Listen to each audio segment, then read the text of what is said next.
अपने प्राणों का प्राणों में ही हवन करते हैं।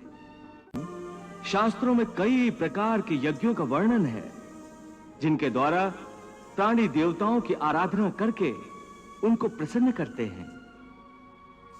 सूदन, तुम्हारे कहने का अर्थ है कि यज्ञ कई प्रकार के होते हैं। कृपा करके मुझे उन सब का विवरण बताओ। पार्थ अपनी निष्ठा के द्वारा ही अलग अलग प्रकार से अलग अलग देवताओं की पूजा करने के लिए हवन आदि करते हैं, उसे भी यज्ञ कहते हैं। कुछ लोग परम दानी होते हैं, वो अपने धन आदि का दान करते हैं, वो भी यज्ञ है, उसे द्रव्य यज्ञ कहते हैं। हे अर्जुन, योगी जन मंत्र और तंत्र दोनों प्रकार की साधन पद्धतियों के द्वारा कभी अपान वायु में प्राण वायु का हवन करते हैं और कभी प्राण वायु में अपान वायु का हवन करते हैं। और कुछ योगी गूढ़ योग विद्या के द्वारा प्राण वायु और अपान वायु दोनों की गति को रोककर अपने प्राणों का प्राणों में ही हवन करते हैं। इस प्रकार की साधना का प्रयोग करने से पहले किसी सिद्ध गुरु से उसकी पूर्ण शिक्षा प्राप्त करनी आवश्यक है। उसके लिए प्राणी को चाहिए कि बहुत विनम्र होकर गुरु से बार बार प्रार्थना करे, तो गुरु प्रसन्न होकर उसे इन सब का ज्ञान प्रदान करेंगे। गुरु के मार्गदर्शन के बिना उस पथ पर चलने में बहुत खतरा हो सकता है। अब 34 में देखो, उस ज्ञान को,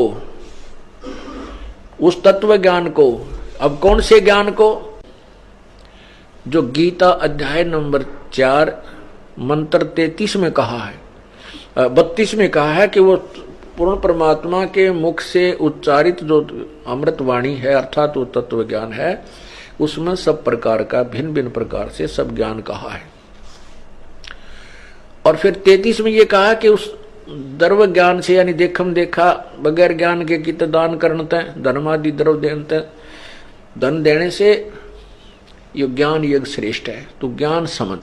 तो अब 34 में कहा कि उस ज्ञान को जो गीता अध्याय नंबर 4 के 32 में आपको बताया है कि परमात्मा के मुख्य ज्ञान में और उन्हीं के मुखारविंद से उच्चारण हुआ जो ज्ञान है, उस ज्ञान को तू तत्वदर्शी संतों के पास जाकर सुन। क्योंकि अपना ज्ञान तो गीता में दे ही रहा है। गीता ज्ञान दाता जो उसको ज्ञान है जो बताना चाहता वो तो गीता में उसने वर्णन कर ही दिया।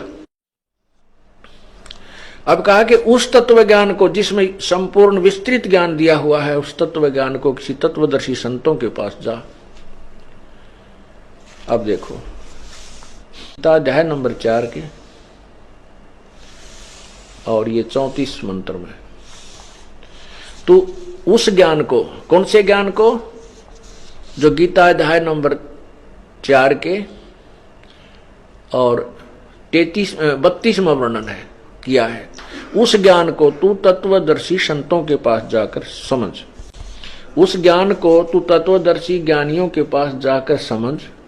उनको भली भांति दंडवत प्रणाम करने से, उनकी सेवा करने से और कपट छोड़कर सरलता पूर्वक प्रश्न करने से वे परमात्म तत्व को, तत्वदर्शिनी व तत्वदर्शी संत, ज्ञान को जानने वाले ज्ञानी महात्मा तुझे तत्व ज्ञान का उपदेश करेंगे। दास ये दावे के साथ कहता है कि इस विश्व के अंदर इस दास के अतिरिक्त न तो तत्व ज्ञान है और न ही भक्ति का कोई मंत्र समाधान है। सबके पास यूजलेस मंत्र है, मोक्षदायक नहीं है, वो सब झूठे और गलत मंत्र है, शास्त्र विरुद्ध ज्ञान है। ये ढोल के डंके पर कहता है। और ऐसा है तो प्रमाण दे, कोई हमारे सामने आए। हमने अध्यात्म ज्ञान चर्चा का प्रोग्राम चलाया, उसमें सामने आए और अपना पक्ष प्रस्तुत करे।